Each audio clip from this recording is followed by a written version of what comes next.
My daughter-in-law said my hands carried bad luck. She pushed me away from my grandson's cradle as if I were a shadow to be feared. I stayed silent, because I knew an old man's word is rarely valued.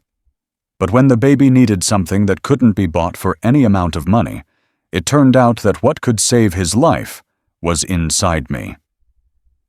And then the doctor spoke aloud, the one sentence that shattered their certainty and my silence in an instant. If this story resonated with your soul, click subscribe and let me know in the comments which city or country you're listening from. I'm truly curious to know where you're tuning in from. My name is Raymond Ellis. I was 73 years old and had been retired for 8 years. Before that, I spent most of my life as a residential electrician in Columbus, Ohio. I worked with my hands, climbed ladders until my knees started to scream, and knew every type of wiring that ran through American homes from the 1960s to the early 2000s.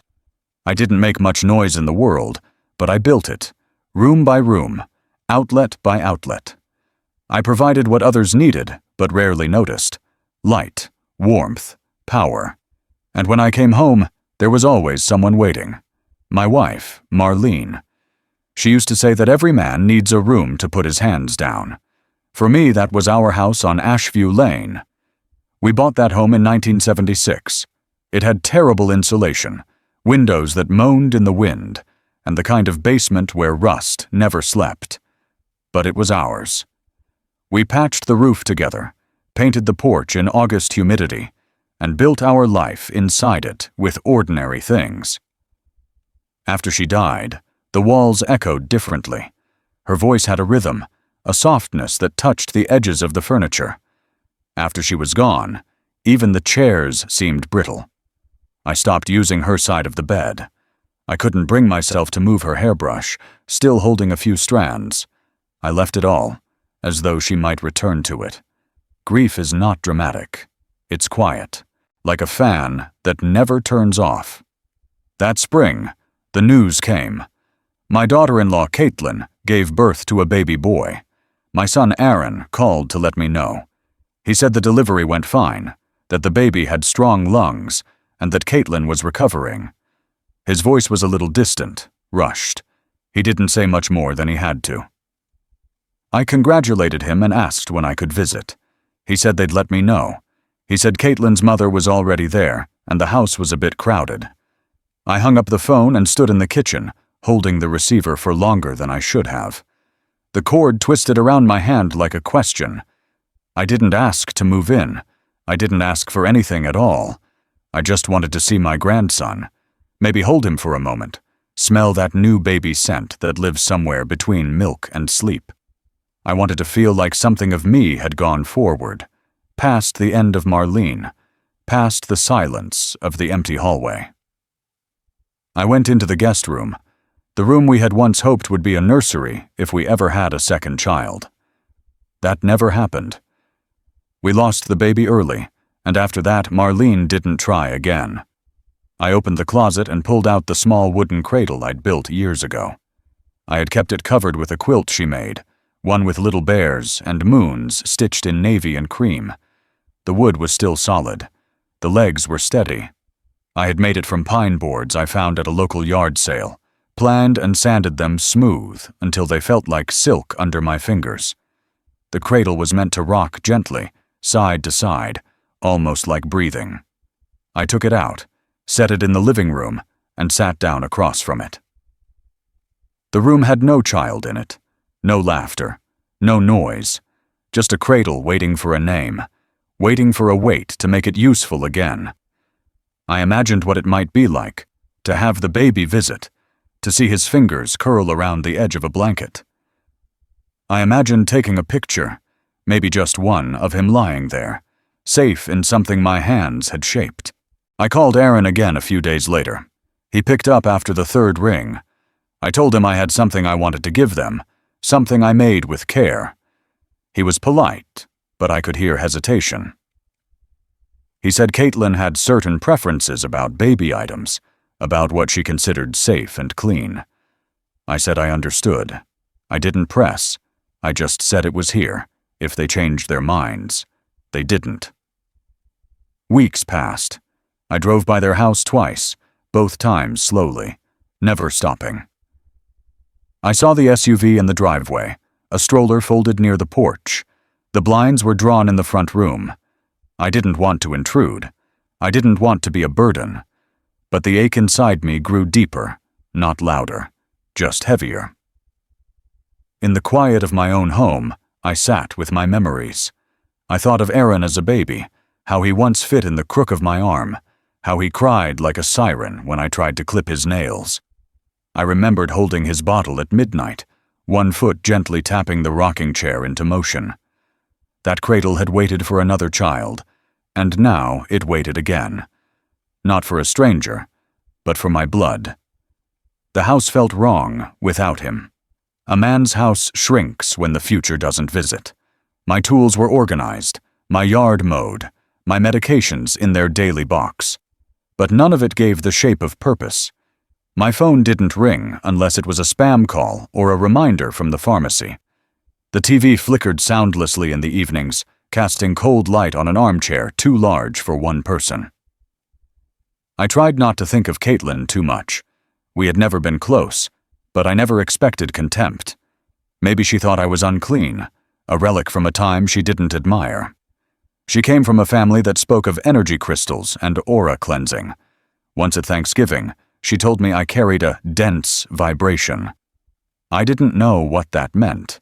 I just passed the mashed potatoes and kept my thoughts to myself. Still, it stung. The cradle remained where I'd left it, in the corner of the room. I dusted it weekly, even though no one used it. Sometimes I ran my fingers along the edge of the wood, checking for splinters. There were none. It was still solid. Still waiting. One night I dreamed the baby was here. He was sleeping in the cradle, one hand curled by his cheek, one foot twitching in the way babies do when they dream. The room was filled with warmth. I sat beside him and just listened to the soft sound of his breath. When I woke up, the silence was worse than usual.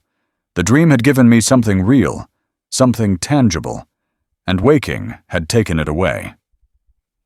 That day, I put the cradle back into the closet. I covered it with the quilt again and closed the door softly. I told myself I didn't need to bring it out anymore. Maybe he would never see it.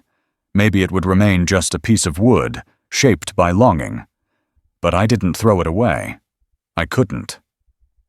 The hospital had that smell I remembered from years ago. A sharp, sterile scent that wasn't just about cleanliness. It was about control, about stripping the world down to what could be measured, treated, charted. I hadn't been in a hospital since Marlene's last days, and even then, I only went as far as her room. This time, the lobby alone brought something heavy down onto my shoulders. The air was cold, humming with ventilation. Everything was white or gray or metal. Nothing had softness. Nothing had memory. I walked slowly toward the elevators, clutching a small blue gift bag in one hand. Inside was a stuffed elephant I'd bought from a small store that still used paper receipts. I remembered holding it in the aisle for a long time, wondering if it was too old-fashioned, too simple. Everything for babies now seemed to be minimalist and Scandinavian, but this elephant had ears that flopped and eyes that looked like they might understand things. It reminded me of something I once gave my son, years ago, when he was too small to pronounce the word elephant. The elevator doors opened with a mechanical sigh, and I stepped in, pressing the button for the maternity floor. My reflection in the steel panel surprised me. I looked tired, older than the man I imagined I was. My coat hung a little too loose, my shoulders a little too hunched. The gift bag twisted slightly in my grip, the ribbon fluttering with the movement of the elevator. When the doors opened again, I stepped into a hallway of quiet tension. There was no music, no chatter, just the beep of machines and the distant murmur of voices through closed doors. Nurses moved with efficiency, nodding as they passed. I didn't know where to go at first. There was no sign that said, "New fathers this way," or "Grandfathers welcome." I approached the desk where a young woman in scrubs sat typing. I cleared my throat softly, not wanting to disrupt whatever routine held this place together. After a brief exchange and checking the name, she pointed me toward room 218. I walked slowly, noticing the way each room seemed to carry a different story. Some had balloons tied to door handles. Some had silence so deep you could feel it pressing out into the hall. When I reached the door, I paused. I adjusted my coat, smoothed back my hair, and tried to steady the nervous rhythm of my breathing. Inside, the lights were dimmed. Caitlin lay in the bed, her face pale but serene, turned away from the door. Aaron sat in a chair by the window, cradling the baby in his arms. The moment I stepped in, the sterile smell hit me harder. Disinfectant, plastic, latex gloves, something chemical and unmistakable. The air didn't carry the warmth of birth, only the protocol of medicine. Aaron looked up and nodded. Caitlin didn't move. I hovered by the door, unsure of how much space I was allowed to take up. I offered the gift bag with a quiet gesture. Aaron took it, gave a small, polite smile, and set it down without opening it. The baby squirmed gently in his arms, a tiny face peeking through a swaddle of soft blankets. I wanted to say something about how small he was, how perfect, but I couldn't find the words. My throat felt tight, as if the scent of antiseptic had closed it up. Instead, I stood there, my hands by my sides, feeling the pull of both pride and distance. Caitlin stirred and looked toward me. Her eyes didn't soften. They registered me like a variable, a visitor, not a presence she was glad to see. I tried to smile, but it didn't change the way the air sat between us. The sterile smell seemed to grow thicker. I looked at the baby again, tried to memorize his features, the curve of his nose, the softness of his brow, the slight tremble in his lips as he slept. Aaron asked if I wanted to sit. I declined with a quiet shake of my head. I didn't want to disturb anything. I didn't want to make myself too visible. I knew how fragile those first days could be, how easily tension could creep in and sour a room. I didn't want to bring any of that. I just wanted to see him. That was all. But the longer I stood there, the more I realized that my being there was an intrusion, no matter how carefully I moved or how quietly I breathed. Caitlin turned her face back toward the window. Aaron rocked the baby gently. The silence filled with the hum of machines and the faint rustle of hospital linens. After a few minutes, I said I'd go. No one tried to stop me. I stepped back into the hallway, where the sterile air felt even colder than before. I walked past the desk without a glance, down the hallway, into the elevator. The doors closed with the same mechanical sigh. I caught my reflection again in the steel panel. This time, I looked like someone fading out of his own story. Back in the parking lot, I sat in my truck for a long while. I didn't start the engine. I just watched the clouds roll over the hospital roof, the sky a flat sheet of gray. I thought of the cradle again, sitting empty at home, waiting for a name that might never fill it. I thought of the elephant still wrapped in the gift bag, unopened, anonymous. I didn't cry, but something inside me did fold in on itself, quietly, like paper pressed into a drawer and forgotten. When I finally turned the key in the ignition, I didn't drive home right away. I drove past the park where Aaron used to play. The swings still creaked in the wind. The same bench where I used to sit was still there, though the paint had peeled. I parked for a moment, not because I needed to remember, but because I didn't want the sterile smell to be the last thing I carried with me. Eventually, I drove home. The house greeted me with its usual silence. I set the keys on the counter, took off my coat, and stood in the living room for a while. The cradle was still hidden in the closet. The elephant had come back with me. I didn't take it out of the bag. I just placed it on the chair beside the front window and sat down, listening to the quiet, trying to replace the sterile air with something more human, something like memory, something like breath. I didn't expect a celebration. I didn't expect balloons or cake or words of gratitude, but I did expect to be allowed to hold him. When Aaron finally called and said I could stop by for a short visit, I cleared my afternoon and prepared like I was going on an important appointment. I picked out a clean shirt, the one Marlene had bought me for our last anniversary. It had a small coffee stain near the cuff, but I managed to hide it with a cardigan. I combed my hair, shaved carefully, polished my shoes until they caught the hallway light. I stared at myself in the mirror longer than I had in years. The man looking back at me seemed decent, presentable, not a threat. I wrapped the stuffed elephant again. It had sat on the chair for over a week, untouched. I tied the ribbon tighter and wrote the baby's name on a small tag. For Owen. Just those 2 words. No signature. I didn't want to make the gesture about myself.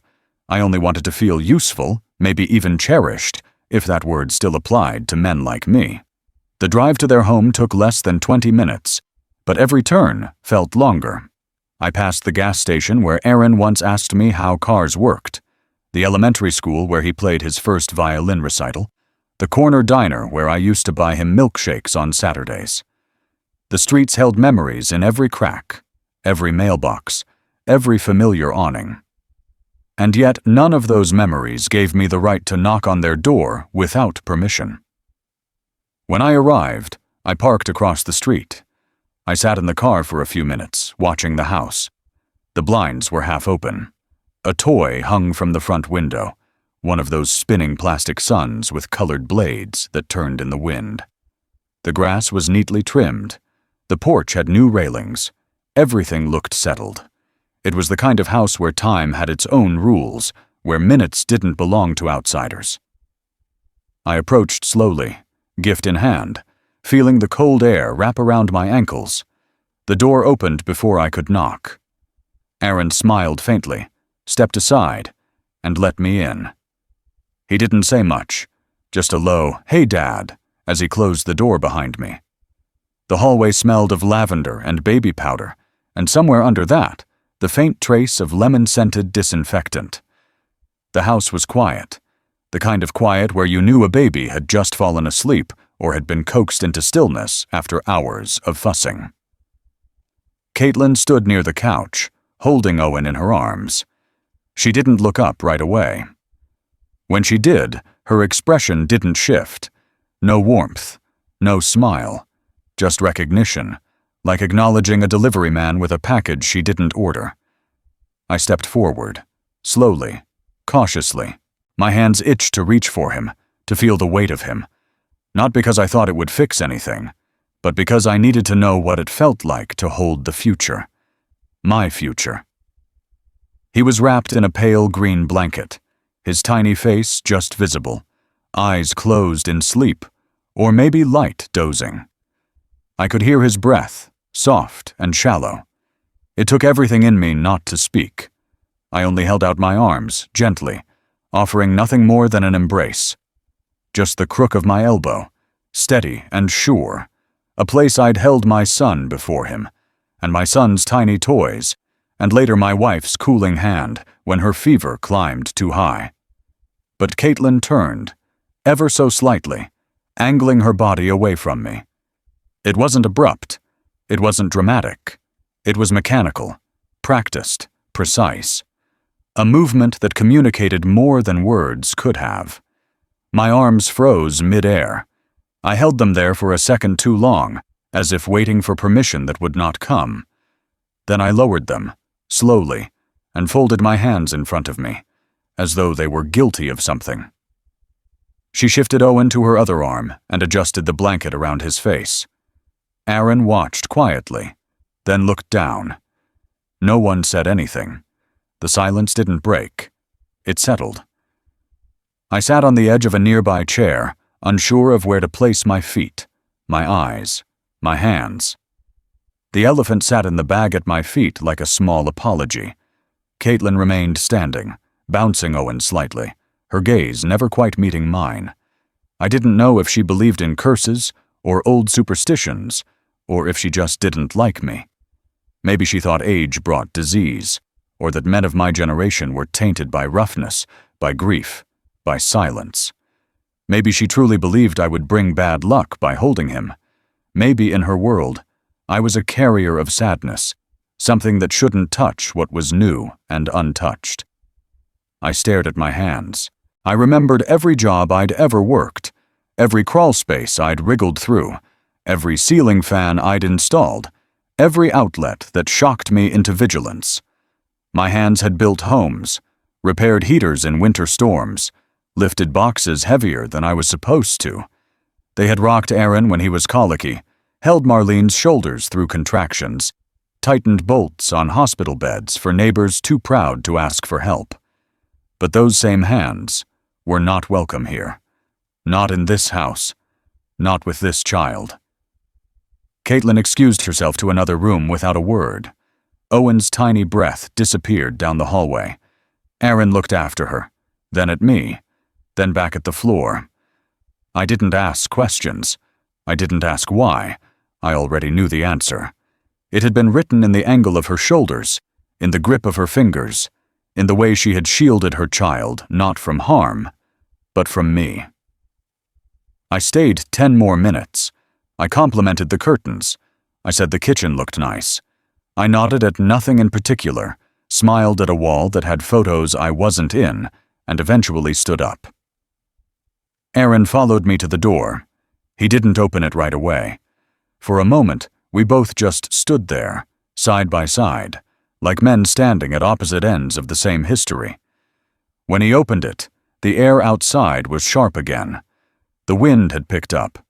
I stepped out, bag in hand, the elephant still wrapped, still unopened. I didn't offer it again. I left it on their porch table. Maybe they'd find it. Maybe they'd throw it away. Maybe it would end up in the attic with other things too awkward to explain. I walked back to my truck, started the engine, and let it idle before shifting into drive. I didn't look back at the house. I didn't need to. The moment had already hardened into something permanent. Back home, I poured myself a cup of tea I didn't want. The cup sat on the table, steaming quietly. I stared at my hands again, now resting on the wood grain, veins like roads across dry land. They had done so much, but they would not hold him. And somehow, that truth ached more than any labor I had ever done. I began to wonder if the act of smiling had become a foreign language I had no business speaking anymore. Every time I tried, it felt like it didn't belong to my face, like I was borrowing someone else's expression. And yet, I smiled anyway. That morning, I sat at my small kitchen table, sunlight spilling across the surface like honey that had nowhere else to go.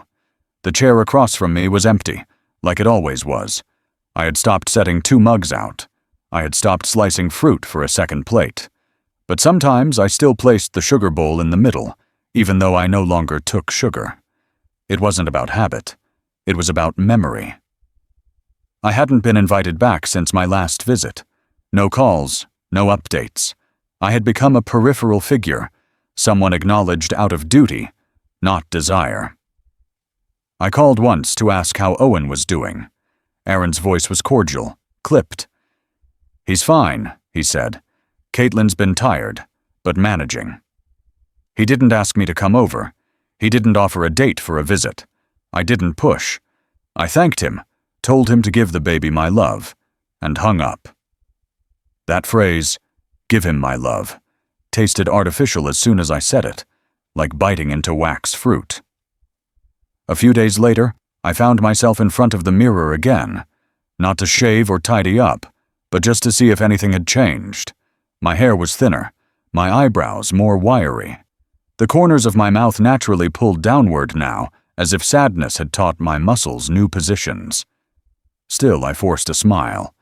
It didn't look convincing, but I kept it there. Later that afternoon, I drove to the hardware store. Not because I needed anything in particular, but because walking the aisles felt familiar. The smell of lumber, of motor oil and dust, still grounded me. I wandered past the rows of screws, nails, sealants, holding nothing, buying nothing. I passed a man around my age looking at sprinkler timers. We nodded at each other the way older men do, without words, without reason, just acknowledgement, a form of presence. On the drive home, I passed Aaron's neighborhood. I told myself I was taking a shortcut, but I knew it wasn't true. My hands guided the wheel like they remembered a route I hadn't consciously chosen. The streets were quiet. Spring had finally softened the lawns. Children's chalk drawings sprawled across the sidewalks in crooked suns and impossible rainbows. I slowed the truck near their house. Not enough to be suspicious, but enough to look. That was when I saw him. Owen was outside, nestled in one of those modern strollers that looked more like space equipment than something meant to carry a baby.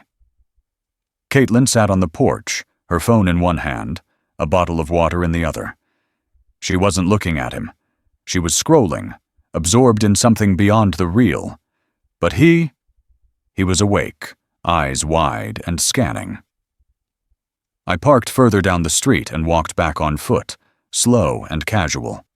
I told myself I wouldn't approach. I just wanted to see him up close, just one glimpse. As I passed the house, I turned slightly, just enough to catch a fuller view of him. His blanket had slipped down slightly, revealing a bit of his neck, the curve of his chin, the tuft of hair that sat like down on his scalp. I smiled. Not forced this time. Not fake. It rose from something older than pain. I smiled because he existed. Then it happened. He looked at me. Just for a second. Maybe less. His eyes were large, deep pools of unfocused awareness. He didn't know who I was. He didn't know the tension or the words said behind closed doors. He didn't know I'd been kept away. He only knew in that moment that a face passed by and smiled. And in return, he smiled. It wasn't big. It wasn't toothless and wide like babies are known for. It was soft, subtle, a twitch of the lips, a spark of recognition. Maybe not of me, but of something human, something kind. I felt it land in me like an anchor in calm water. For a moment, I was tethered to something real. I kept walking. I didn't stop. I didn't wave. I didn't want to ruin it by asking for more. I walked to the end of the street, turned at the mailbox, and returned to my truck. From the driver's seat, I looked back once. Caitlin hadn't noticed. The stroller was still there, the baby still looking forward. When I got home, I pulled out an old photo album. Not the kind with printed pages, but the kind where you slide pictures into cellophane sleeves. I found the one of Aaron as a baby, lying on the couch in his pajamas, drooling on a stuffed bear. I pulled it out, held it next to a blank card, and wrote one line.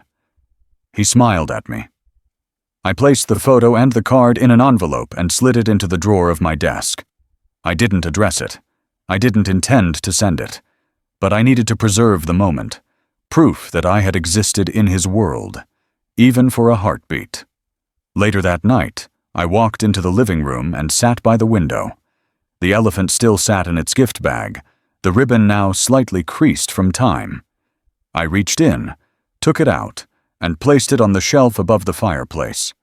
Not as a gift waiting to be accepted, but as a reminder, a witness. That smile hadn't changed my place in their family. It hadn't unlocked any doors or erased the ache, but it had reached me. And I held on to it the way old men hold on to things no one else sees as valuable. A glance, a pause, a silent approval from a soul too new to know the cost of giving it. It was a smile without invitation, but it found its way home. The days passed slowly, not because they were empty, but because they carried weight I couldn't put down. Time no longer marched. It settled. It settled in my joints, in my house, in my thoughts. Everything had a heaviness, like books stacked just slightly off balance, waiting to fall if I made the wrong movement. I still went about my routines, washed the dishes, took out the trash, watered the plants that somehow kept growing without being noticed. But everything I did was followed by silence that didn't echo. It just absorbed. My house had become both a refuge and a witness. I had lived in it long enough that the walls held my shape. I could walk through it in darkness without bumping into a thing. I knew which floorboards would creak and which ones gave a little under pressure. I knew when the heater would kick on and when the fridge would hum. It was an old rhythm, the music of a place once full of life, now reduced to whispers. But lately, even those whispers had begun to sound like judgment. It started with the windows. In the afternoons, when the sun slanted across the living room, I'd find myself staring through the glass, not at anything in particular, just out, toward the trees, the street, the spaces where people passed without looking up. I told myself I was enjoying the light, watching the weather, counting the squirrels. But in truth, I was waiting. I was waiting for a sign that I still belonged to the world outside. Most days, nothing happened. But on Thursdays, the recycling truck came. On Fridays, the neighbor's son mowed the lawn and let the clippings blow across my driveway. On Saturdays, the couple down the street walked their dog, stopping to adjust its tiny jacket if the wind picked up. And every now and then, Caitlin would push the stroller past my house. She never looked in, not once. She walked briskly, earbuds in, eyes forward. The baby was bundled up, always tucked tightly, always facing away. I tried not to watch, but my body betrayed me. My knees pulled me to the chair by the window. My hands folded in the same way each time. My eyes followed them until they turned the corner. And still, I smiled. Not because I felt welcomed, but because I couldn't afford to feel otherwise.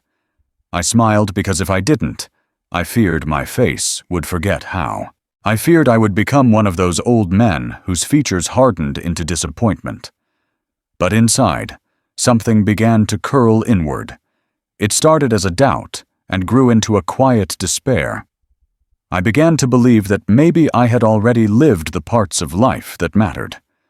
That I was now a shadow behind a window, a presence without substance. The cradle in the closet remained untouched. I hadn't opened the door in weeks. I passed by it every morning, every evening, pretending not to think of the wood inside, the curves I had carved with care, the gentle sway I had tested with my own hands. It was too much to see it empty. It was too much to feel it still had use, but no purpose. I filled the time with small tasks. I recaulked the bathtub. I sorted the screws in my garage into new containers, labeling them with bold black letters. I rewired a broken lamp that hadn't worked in years. I did things that didn't need doing because no one needed me to do anything else. One evening, I walked past my own reflection and didn't recognize it. The man in the window looked like he was waiting for someone to open the door that would never open. I stood there, caught in the double image, the man inside, the world outside. And I realized that the glass had become more than just a barrier. It had become a definition. I had not been invited to see Owen again. Aaron sent occasional updates by text, a new photo, a small anecdote, but they came without context, without warmth, just flashes of a life I wasn't part of. I thanked him each time, typed out more than I sent, then deleted the extra words. I kept it simple. I kept it polite. The smile Owen had given me during that brief sidewalk encounter lingered like a fragile note in the back of my mind. It wasn't enough to carry me forward, but it was too much to forget. I thought of it often. I thought of how something so small had felt so enormous, and I feared that it would be the last such moment I'd ever get. One night, I sat at the kitchen table with all the lights off. The only illumination came from the street lamp outside, filtering through the blinds in thin stripes. I didn't need light to find my mug. I didn't need light to sit in the same chair. I listened to the sounds of my house, the ticking of the clock, the gentle whir of the fridge. Then I heard a car door close in the distance. I stood up, walked slowly to the front room, and looked through the window. It was them, Aaron and Caitlin. The stroller sat by the sidewalk. They stood next to the car, unloading something from the trunk. Caitlin held Owen. Aaron carried a bag. Their movements were routine, fluid. They didn't speak loudly. They didn't notice me. My house was dark. I was invisible. I stood there, just behind the curtain, watching the outline of my own family as if through a screen I would never pass. I didn't want to interrupt. I didn't want to startle them. But more than anything, I didn't want them to look up and find me watching. So I stepped back, let the curtain fall into place, and sat back down in the dark. There was a time when a grandfather's place was near the child. A time when being older meant being trusted, sought after, held in regard. But somewhere between then and now, that connection had been severed. I wasn't angry. Anger requires a belief in fairness. What I felt was quieter, a kind of erosion, a fading. Outside, the shadows shifted. The porch light turned on. Their silhouettes moved across the lawn. Then the door closed. And I remained. Not behind the glass anymore, but behind the years. Behind the silence that filled the spaces between their life and mine. I had always known that homes could talk, even when no one was speaking. Floors creaked with memory. Walls carried the warmth of arguments and apologies alike, and doors held the weight of the hands that had opened and closed them over the years. But in Aaron's house, it wasn't the floors or the walls that spoke. It was the spaces between words. It was the whispers I wasn't meant to hear. The invitation came in the form of a favor. Caitlin was exhausted. Aaron had to work late, and they needed someone to stay in the house for a few hours while Owen slept. They didn't ask me directly. Aaron sent a text with 3 lines, short and practical. "Can you come by? Caitlin needs rest, just for a bit." I answered yes without thinking, like someone offered a glass of water in a drought. I arrived just before sunset. The light was still slanting through the blinds when Caitlin opened the door. Her face was pale and taut, her hair pulled back too tightly. She barely looked at me. "Owen had just been put down," she said. "He was in his room, asleep. All I had to do was listen for the monitor and call if anything seemed wrong." She handed me her phone with the contact for their pediatrician already open. She said she'd be resting in their bedroom down the hall. Then she vanished like steam.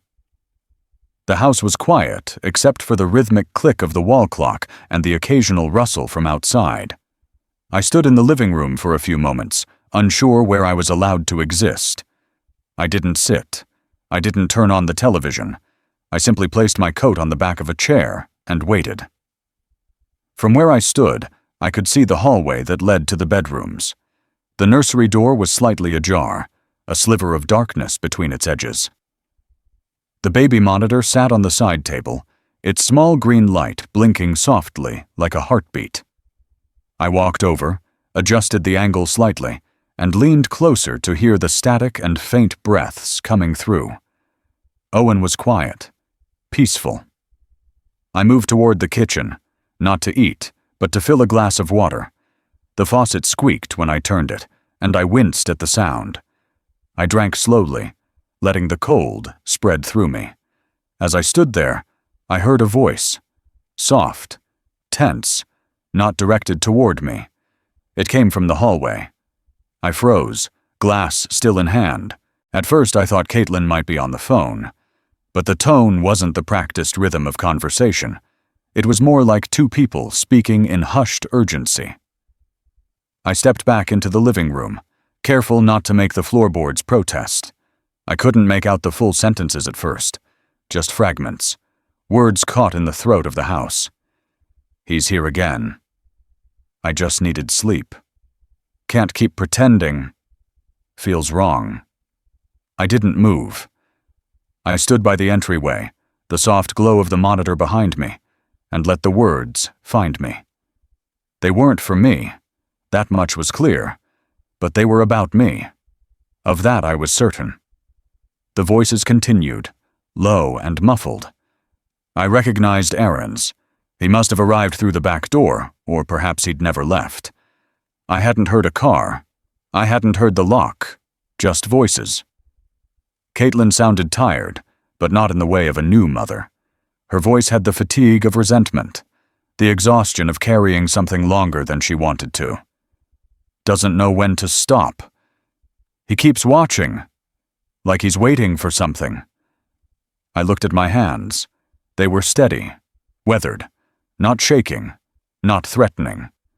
But in that moment, they felt too large, too visible. I imagined how I must appear from their perspective. An old man with kind eyes and a silent posture. A man who never asked for much, but never left either. A shadow, perhaps, or a memory they didn't want to carry. I set the empty glass down on the kitchen counter and walked slowly back toward the living room. I didn't want to hear more. I didn't want to pick apart the syllables and find pieces of myself in them. I returned to the chair by the window and sat down. I didn't look out. I didn't look at the monitor. I just stared at the fabric of the curtains, tracing the soft lines in the weave. I thought about all the times I had told myself to be patient, that love returned eventually, that family meant weathering distance, that silence was sometimes the most respectful thing you could offer. But sitting there, listening to them speak about me in hushed tones, I realized that silence could also be complicity, that my absence in their words wasn't noble, it was convenient. I stayed until the clock ticked past 7. Caitlin emerged first. She didn't look at me. She thanked me, almost like an automated response. Aaron followed, keys in hand, nodding once as if to say we were finished. I put on my coat without a word. I didn't ask about the whispers. I didn't need to. They had already taken root. Outside, the evening air pressed against my lungs. It had the sharpness of something unfinished. I walked slowly to my truck, feeling the eyes of the house behind me. Whether they watched or not, I couldn't say. But I felt seen in a way that made me smaller.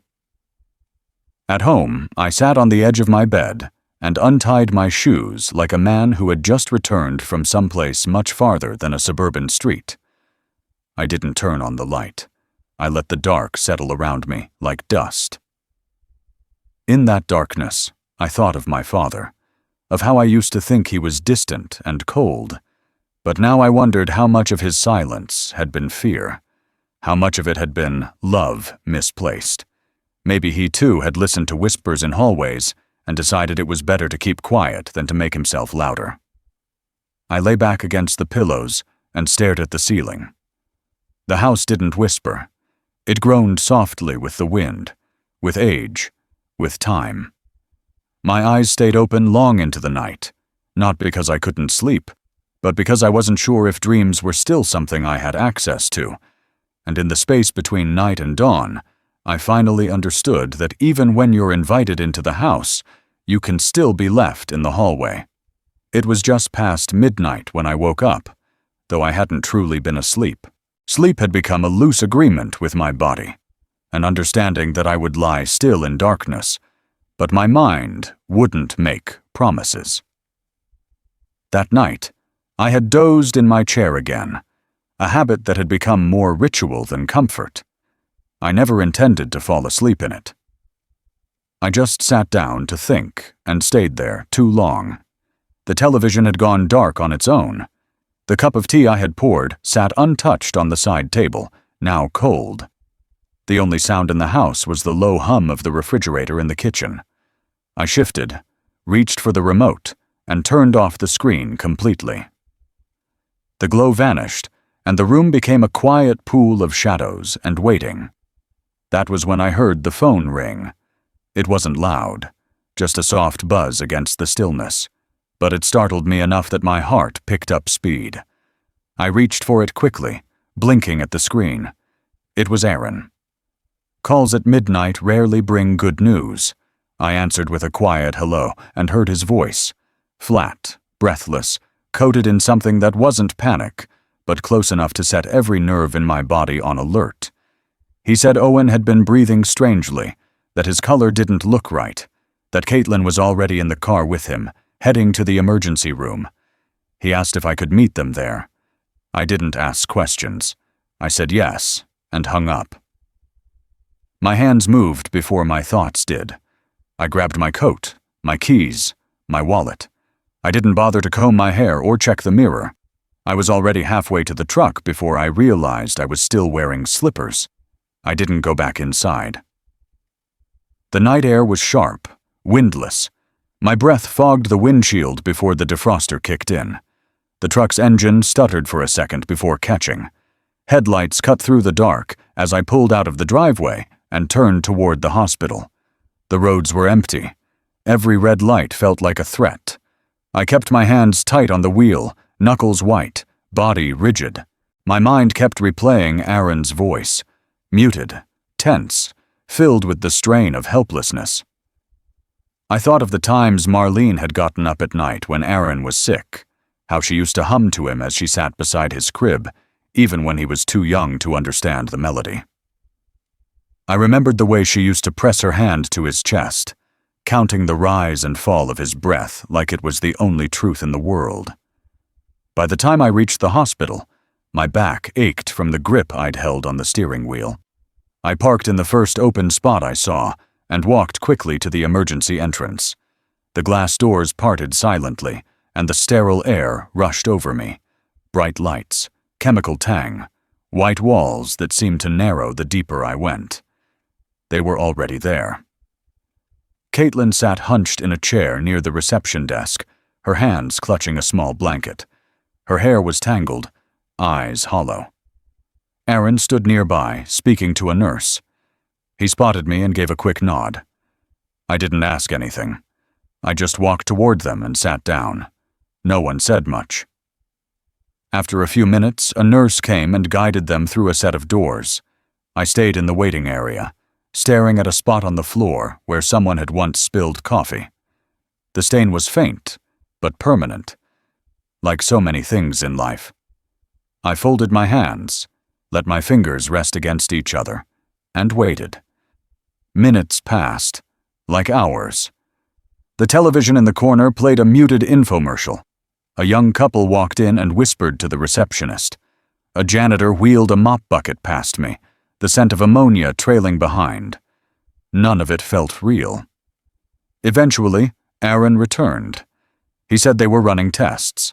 He didn't look at me when he spoke. I asked if he needed anything. He shook his head. Then he paused, as if deciding whether to say more. Finally, he said they were checking Owen for respiratory distress, that he had been wheezing and turning pale, that Caitlin thought it might be something serious.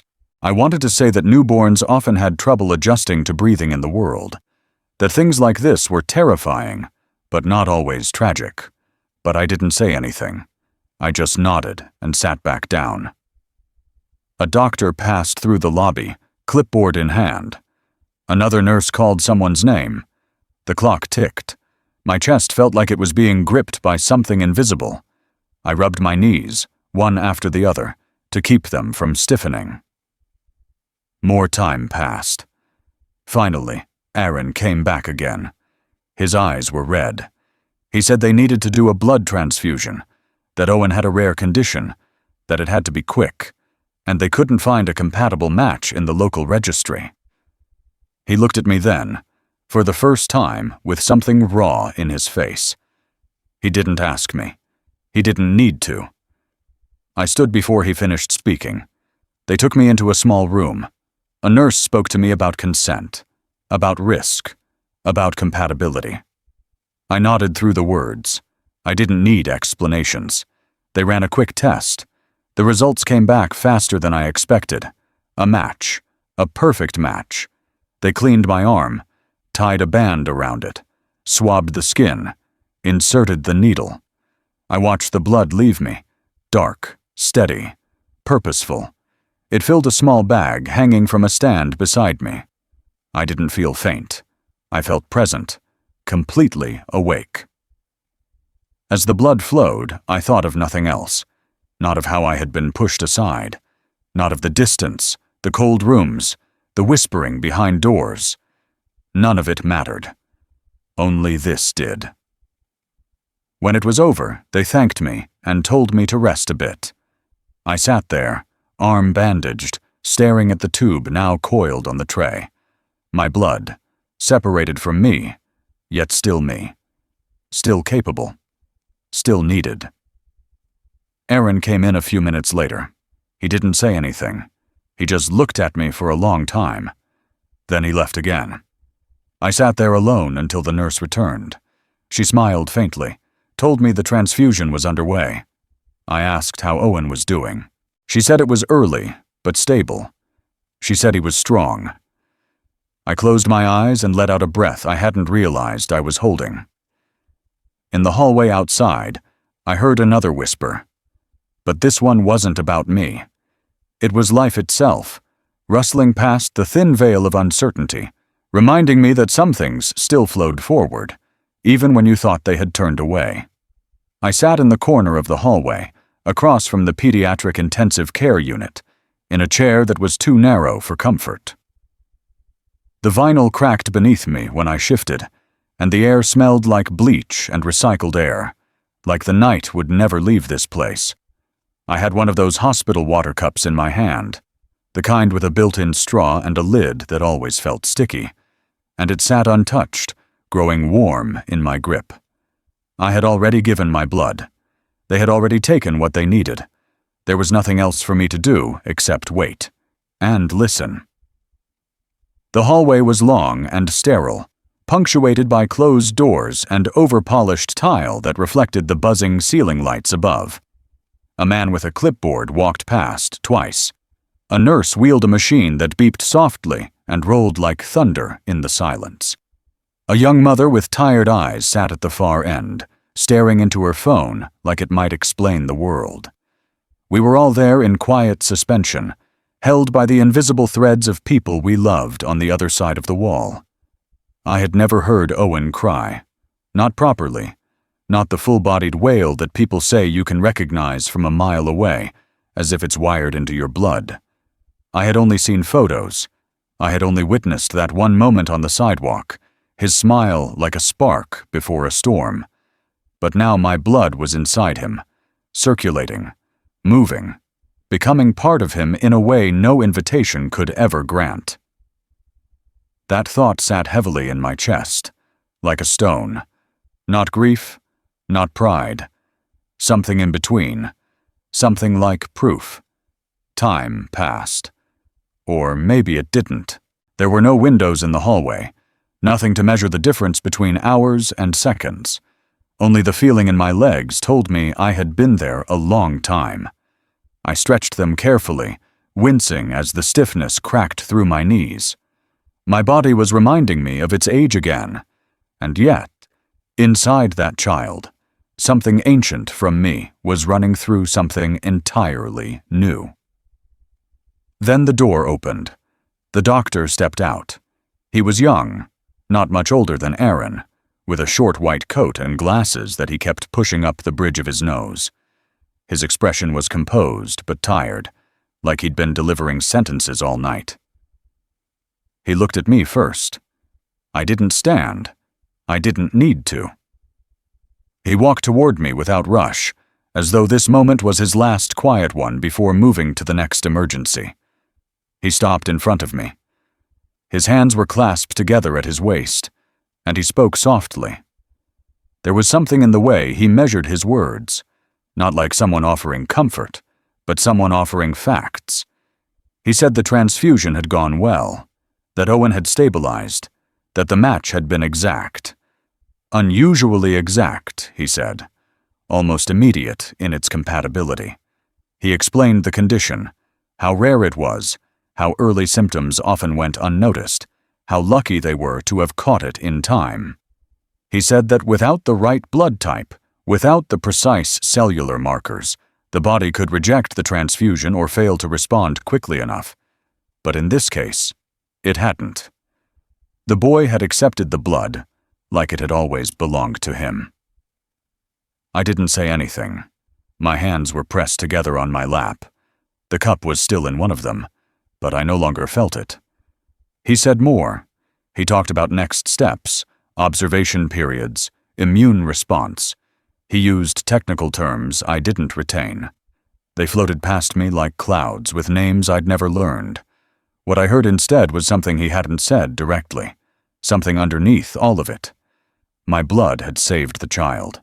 My body, old and forgotten by most, had done something no one else could have done that night.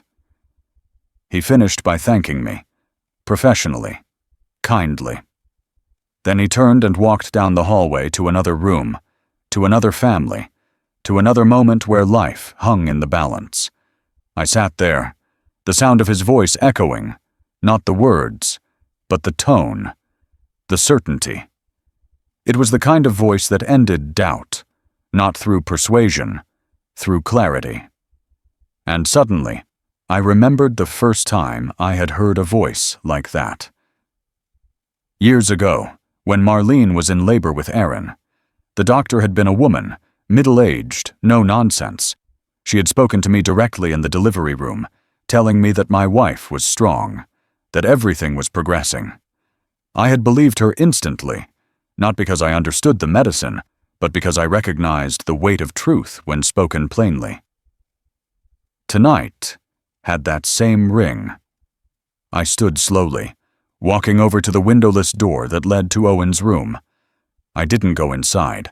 I wasn't sure I was allowed to, but I could see through the narrow glass panel. The room was dimly lit. A nurse was adjusting a machine, and Caitlin sat in a chair, leaning over the crib. I could just barely see Owen, wrapped in layers of fabric, tiny limbs twitching now and then in the haze of sedation or recovery. Aaron was there too. He stood behind Caitlin, his hand on her shoulder. He looked worn out, like he hadn't slept in days. But there was something different about his face. Not just fear, not just fatigue. Something softer, something that looked like realization. I stood there for a long time, not moving, not making myself known, just watching, just absorbing the image of a life that might continue because of a decision made in the middle of the night. A needle in the arm, a quiet yes, a moment of being needed. Eventually, I turned and walked back toward the waiting area. The hallway had emptied out. Even the janitor had gone. I sat back down in the chair, my legs trembling slightly now from fatigue. I placed the cup of water on the floor beside me and rested my head against the wall. For the first time in months, I didn't feel like a shadow. I didn't feel like an afterthought. The doctor's voice kept ringing in my ears, not because of what he had said, but because, through it, I had heard something else. Something no one had told me in a long time. You mattered. Tonight, you mattered. They led me into a small examination room with beige walls and buzzing fluorescent lights, the kind that made everything feel more fragile than it really was. There were no windows, just a faint antiseptic smell lingering behind the sterile curtains and the hush of machinery breathing somewhere behind the walls. I was told to sit on a padded recliner that squeaked beneath me as I settled into it. A nurse pulled a metal tray closer, rolling it gently on rubber wheels. She smiled faintly, in that professional way medical workers do. Kind but distracted, efficient without warmth. She wrapped a blood pressure cuff around my arm and told me to relax. My other arm was propped on a small pillow. She began tapping gently against the crook of my elbow, searching for a vein that could carry the weight of something more than blood. My veins had always been good ones, thick, visible, strong. Years of labor, lifting, twisting, hammering, wiring. They had given me hands that remembered, arms that didn't complain. But lately, even they had begun to resist. The skin was thinner now, the vessels buried just a little deeper. Time does that. It pulls things inward. She tapped again, frowned, then switched to the other arm. Her fingers were soft, but I felt her hesitation. I had seen that expression before, years ago, when Marlene had been in chemo.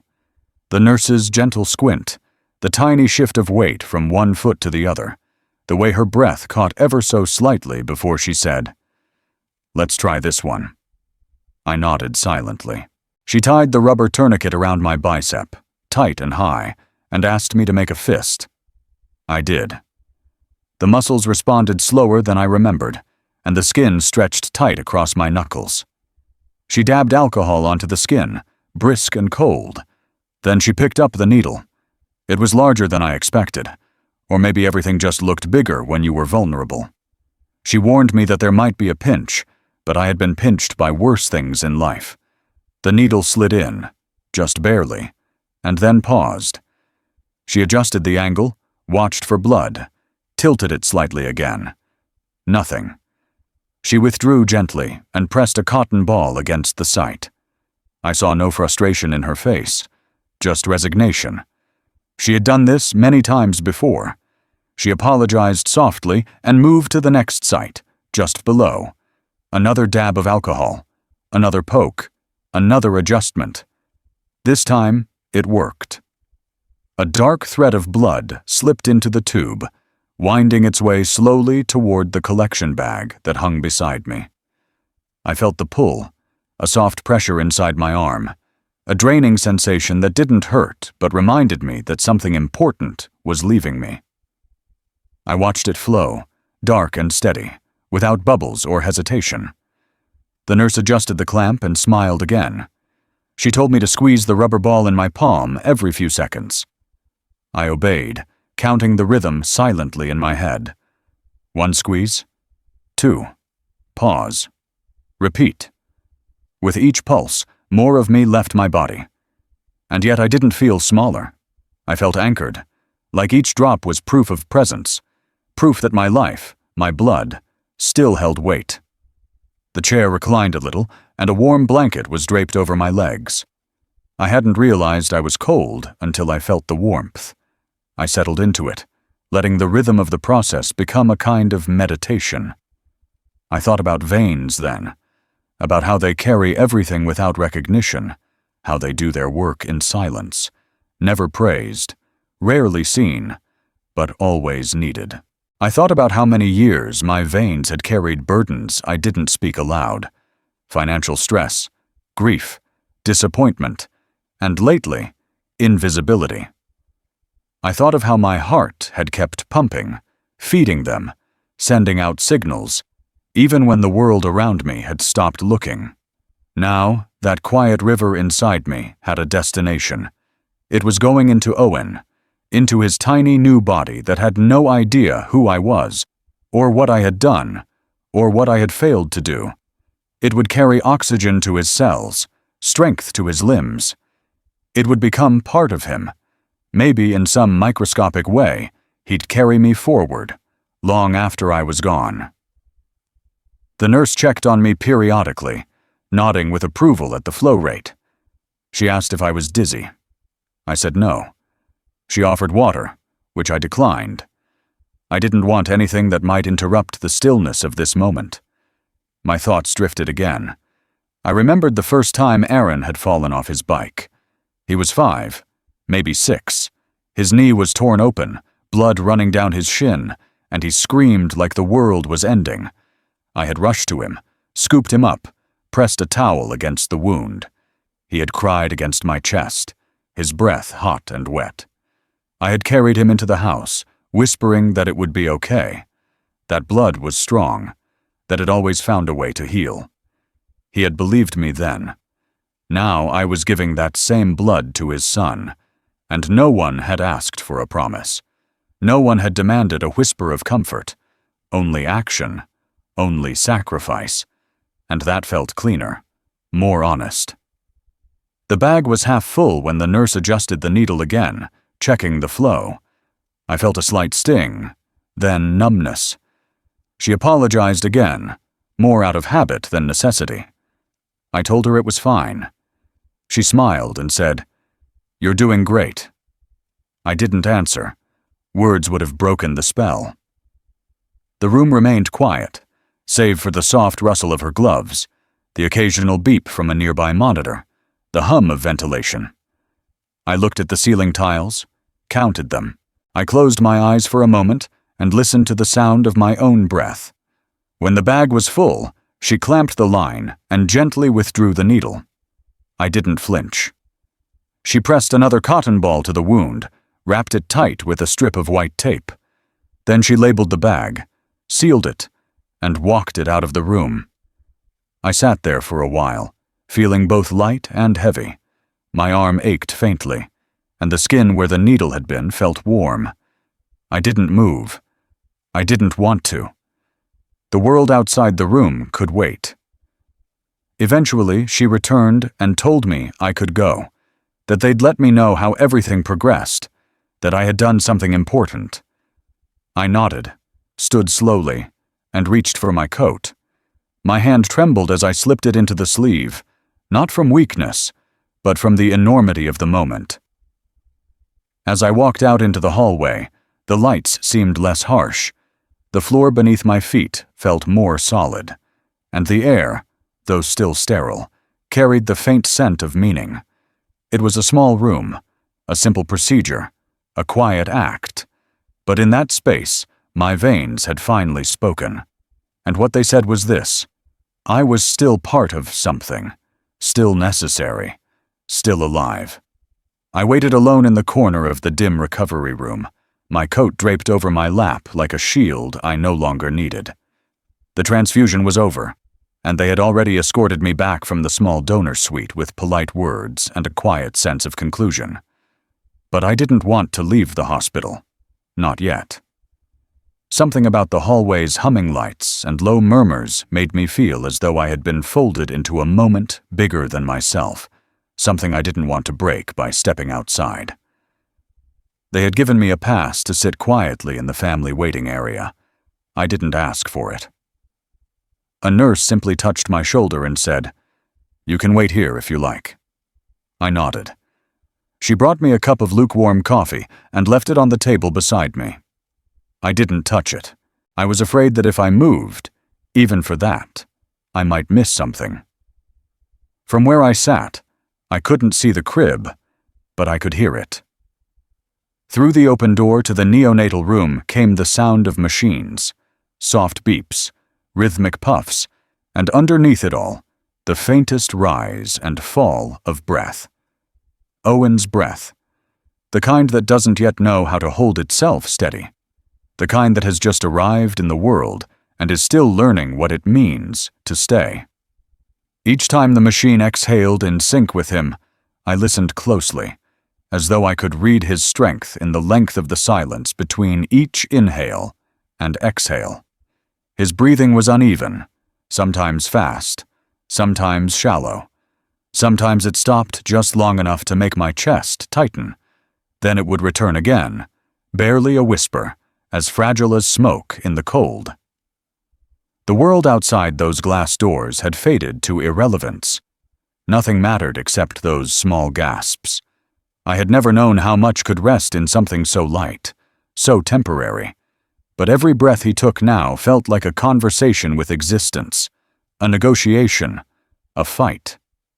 I imagined what it must feel like to be born with lungs that weren't quite ready, to be taken from a place of warmth and silence into a world of air and lights and foreign textures, to be held by nothing but tubes and the will of the body. I remembered holding Aaron once when he had bronchitis, how his chest rattled, and I could feel every laborious breath against my own ribs. That had frightened me then. But this was different. This wasn't fear. This was reverence. At some point, Aaron came into the room and sat in the chair across from me. His shoulders were slumped forward, eyes hollow with exhaustion. He didn't say anything, and neither did I. We sat like two old statues weathered by different kinds of storms. There was no need to fill the space with explanations. The breathing was doing all the speaking we needed. I watched Aaron steal glances through the glass. I could tell he was listening too. Caitlin had gone to lie down somewhere down the hall, and now the two of us were left with nothing but our thoughts and the steady sound of fragile life. I wondered if he understood what had happened.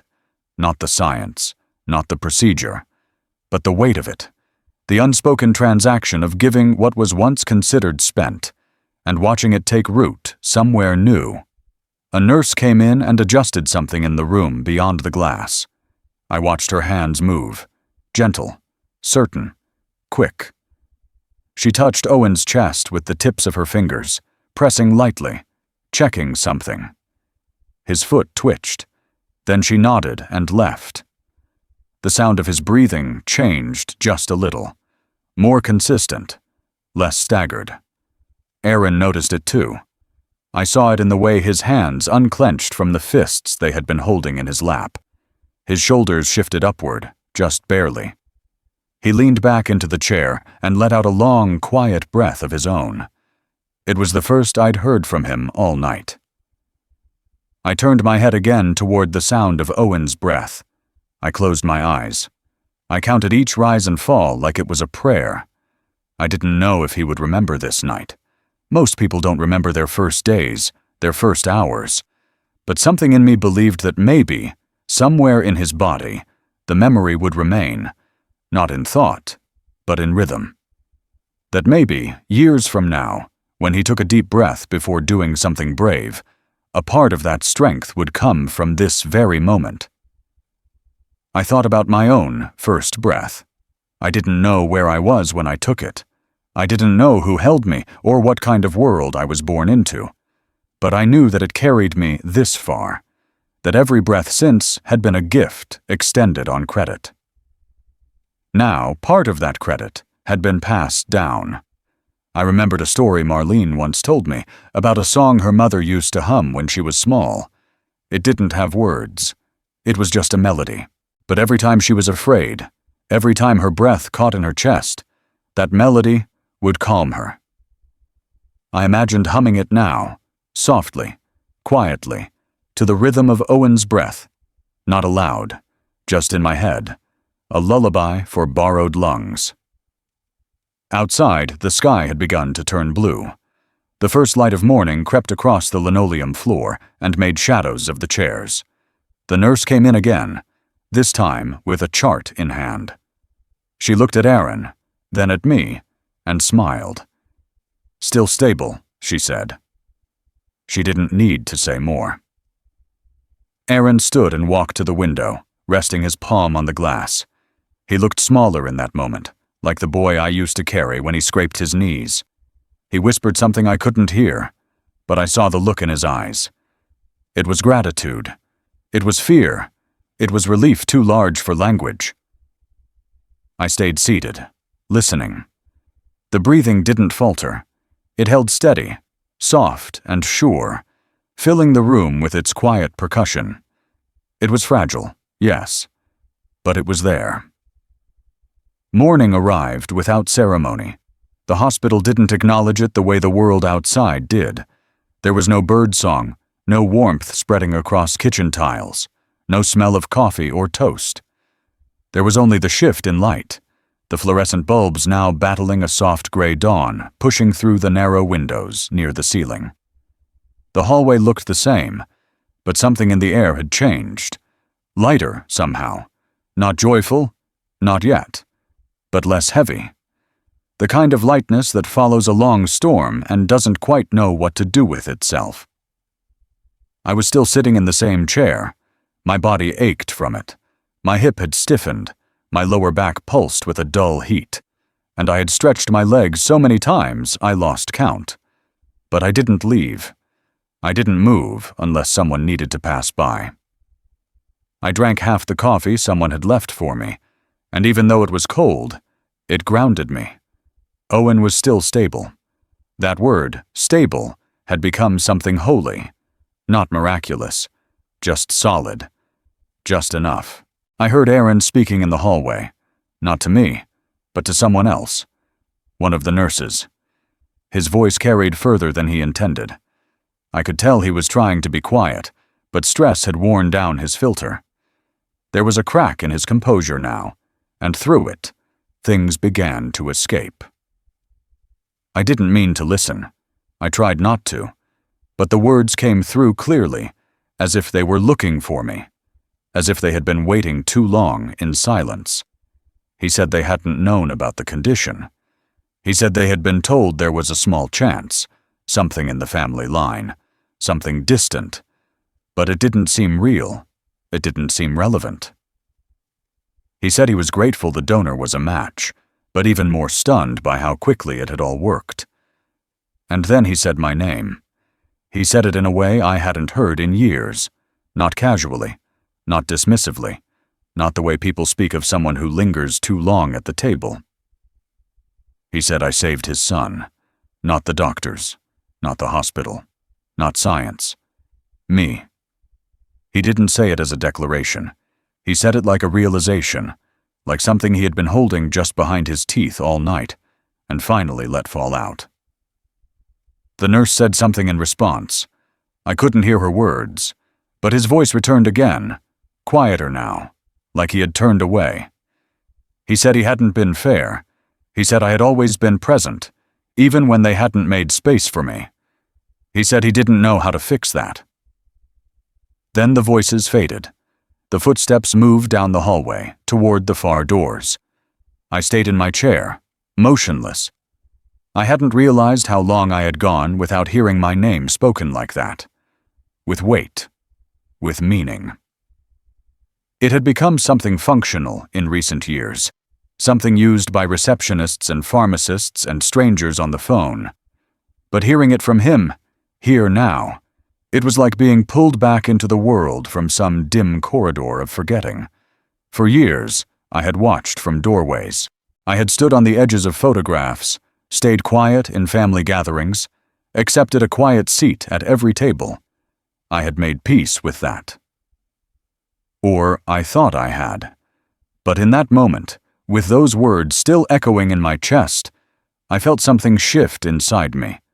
Not pride, not triumph, just the gentle cracking of something that had been sealed too long, the kind of crack that lets light in. Later, I stood and walked down the hallway, not toward Owen's room, not to press my face against the glass, but toward the window that faced the hospital courtyard. The sun had risen, though it hadn't broken through the clouds yet. Still, the light was different, not warm, but no longer cold. It touched the cement in a way that softened its edges. I stood there for a long time, hands in my coat pockets, listening to the distant sounds of movement, of conversations behind doors, of phones ringing and shoes squeaking against tile. But none of it mattered as much as the words I had already heard. They had moved through walls, walls of architecture, walls of silence, walls of distance, and they had landed. I remembered something Marlene once said to me after a particularly difficult visit with her father. She said, "Sometimes you don't need an apology. You just need to know they saw you standing there." At the time, I hadn't fully understood. Now I did. Aaron had seen me, not just in the room, not just as a presence to manage. He had seen what I had carried, what I had given. And even if nothing changed outwardly, even if life resumed its patterns tomorrow, those words had already rearranged something fundamental inside me.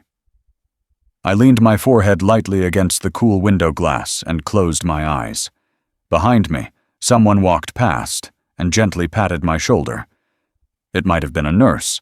It might have been no one I knew. But it didn't matter. I had already heard what I needed to, words that had waited years to be said, and they had finally found their way. When they told us he would be all right, the words didn't hit like thunder. They came gently, almost shyly, as if they were afraid to shatter the fragile quiet we had all built around ourselves. A nurse stepped into the room and spoke softly, careful not to raise her voice above the hum of machines. Her eyes lingered on Aaron first, then drifted toward me, like she wasn't sure if I was part of the story, or just another visitor passing through someone else's emergency. She said Owen's breathing had normalized. His color was back. The transfusion had done exactly what it needed to do. Then she left, and the room exhaled. I didn't cheer. Neither did Aaron. There were no high fives or gasps of joy, just stillness, just the hush that follows chaos, the kind that doesn't celebrate. It observes. Aaron sat on the small vinyl bench beside the crib, his hands folded loosely between his knees. His head was bowed, not in prayer, but in exhaustion. There was a slope in his shoulders I hadn't seen before, a softness that replaced the rigid posture he usually carried. He looked like someone who had let go of something too heavy and now didn't know what to do with the empty space it left behind. I remained in the corner, one hand resting on the armrest of my chair, the other in my coat pocket.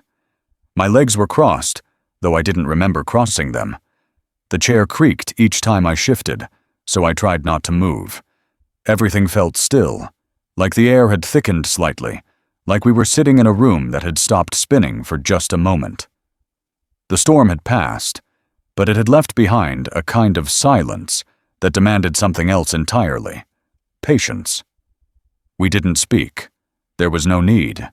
There's a language between men who've watched something helpless struggle to survive. You don't talk about it while it's happening, and you don't rush to define it afterward. You just sit in it. You carry it in your breath, in your spine, in the quiet recognition that you both witnessed something delicate refuse to break. Outside the window, the morning had begun to unfold slowly. Trees moved faintly in the breeze, casting long shadows on the hospital wall. The sky was an unsteady blue, streaked with soft gray clouds. Nothing dramatic, just enough to know the day was real. I thought about the night, about the drive to the hospital, about the sharp snap of cold air when I opened the door, about the moment the nurse looked up from the chart and told me my blood was a perfect match. That phrase, perfect match, had echoed through my head for hours now. It didn't feel like coincidence. It felt like a verdict finally overturned. In the quiet that followed, I kept thinking about how thin the line is between presence and absence. A child's breath, a heartbeat, a voice that says, "You matter." For so long, I had been orbiting around my family, showing up at holidays, offering help, stepping aside when things got too crowded. I had accepted that role, the quiet one, the steady figure in the corner. But that night, my blood had crossed the boundary. It had moved from observer to participant, from the edge of the room to the core of the crisis. And no one could erase that. At some point, Caitlin returned. Her eyes were swollen, but calm. She stood at the doorway for a long time before stepping inside. She didn't look at me right away. She moved to the crib, placed her hand gently on Owen's chest, and stared at him like she hadn't blinked in hours. She didn't cry. Her lips moved silently, and her shoulders rose and fell with slow, deliberate breaths. I stayed seated. I didn't want to disturb her stillness. Aaron stood and wrapped his arm around her. Their bodies leaned into each other, not with romance, but with the weight of shared endurance. They had survived something together, and they knew it. I looked away, not out of discomfort, but respect. The machines beeped gently. A monitor ticked at regular intervals. The sound of air moving through the vents filled the room with a soft hum. In a way, the machines spoke more clearly than we could. They told us Owen was here, that he was breathing, that he was stable, that we had made it through. Eventually, Caitlin looked at me. Her eyes landed on mine for a moment too long to be accidental. She didn't smile, but she didn't look away. She nodded once, slowly. It was the smallest thing, but it was everything. I nodded back, and that was it. The bridge wasn't rebuilt, the history wasn't rewritten, but a thread had been pulled taut between us, thin, tentative, but real. I didn't need an apology. I didn't need a speech. That nod was a kind of truce, a quiet acknowledgement that, when it mattered most, I had been more than just the man sitting by the window. After a while, I stepped out into the hallway to stretch my legs. The floor was cool underfoot. The corridor was nearly empty now, just a few stray nurses charting at stations, a janitor pushing a mop bucket with slow precision. The world was waking up, and I was inside it. Not beside it. Inside it. I walked to the vending machine near the far wall and stood in front of it without hunger. Rows of brightly packaged snacks blinked behind glass. I didn't want any of it. I just stood there, letting the hum of the machine fill the space between my thoughts. I thought about going home, about my quiet kitchen, about the cradle still tucked away in the back closet, covered in the quilt Marlene had sewn all those years ago. For the first time, I wondered if maybe, just maybe, it didn't have to stay hidden. Maybe that silence in the house wasn't permanent. Maybe it had only been waiting for the right kind of noise. Owen's breath had returned to its rhythm, and so had mine. I returned home the next morning with my coat still smelling faintly of antiseptic and machine-warmed air. I didn't notice it at first. It was only when I hung it by the door and walked into the kitchen that I realized the smell had followed me. Hospitals leave their fingerprints on you like that. Cold, quiet, invisible, until you step back into the warmth of your own walls. The house was just as I had left it. Still, familiar. My cup from the night before still sat on the table with a ring of dried tea inside. A sliver of morning light stretched across the floor, highlighting every groove in the wooden planks. I stood in that light for a long time, letting the silence come back around me like a blanket that had never stopped waiting. But something had changed. Not the furniture, not the air. Me. There's a kind of silence that follows a storm, a silence that doesn't mourn, doesn't question. It just holds. It holds the after, the weight of having been needed, the strange ache of knowing you can't be put back in the same drawer as before. I felt that ache now, not like pain, more like clarity. I walked into the living room and sat in my usual chair. The cradle was still in the closet, but I could feel its presence behind the wall. For the first time, I didn't think of it as a symbol of something lost. It had become something else. A placeholder, perhaps. A reminder that some things wait for their purpose longer than others. The house creaked softly as the temperature adjusted. I listened to the radiator pipes begin their slow knocking rhythm, like bones remembering how to move. I leaned my head back and closed my eyes. I didn't need sleep. I needed stillness. And now I had it. At some point, I heard the soft thump of mail landing in the box. I stood and walked slowly to the front door, pausing for a moment before opening it. The morning air hit me like a question, cool, quiet, full of possibility. I took the envelopes and sifted through them with the kind of patience that only comes from having nowhere to be. Bills, advertisements, one postcard from the hardware store, then, tucked between them, a plain white envelope with no return address. I brought it inside, sat back down, and opened it carefully. Inside was a photograph, a simple one, not staged, not edited, just a moment.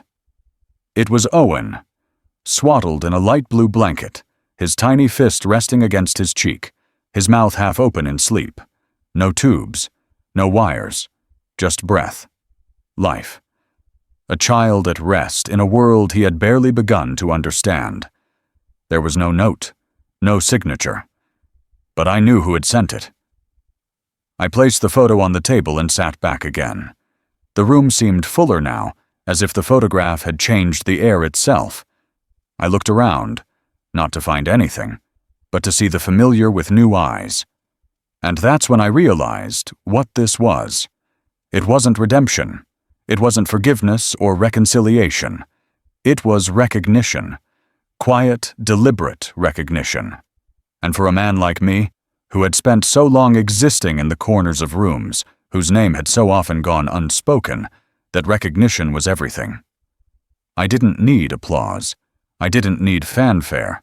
I didn't need to be paraded through the hospital halls as a hero. I just needed to know that the thing I had always feared most, that I would be forgotten while still alive, had been held at bay for one more season. I thought about all the things I could say now, to Aaron, to Caitlin, even to Owen, though he wouldn't understand. I thought about writing something down, but I didn't move. Words had already done their part, and now Silence had its turn. Outside, the leaves on the maple tree shifted gently in the breeze. A single bird landed on the railing and pecked at something unseen before fluttering away again. The world was unchanged, and yet I had never felt so firmly placed inside it. I stood up and went to the closet. I pulled out the cradle, dusted it off, and carried it to the center of the living room. I didn't know if it would ever be used, but I wanted it in the open now. I wanted it visible, not for show, for truth. I unfolded the quilt Marlene had sewn, the one with the stitched moons and stars, and draped it across the cradle with the same care I had once used for Aaron's baby blankets. Then I sat back down and simply looked at it. There are victories that come with headlines and speeches, victories that demand attention and celebration. But there are other victories, quieter ones, that settle deep into your bones and stay there. Victories where no one claps, no one sings, and yet something inside you begins to heal. This was that kind. No trumpets, no banners, just breath, just silence, just a photograph on the table, and the knowledge that I had not been erased,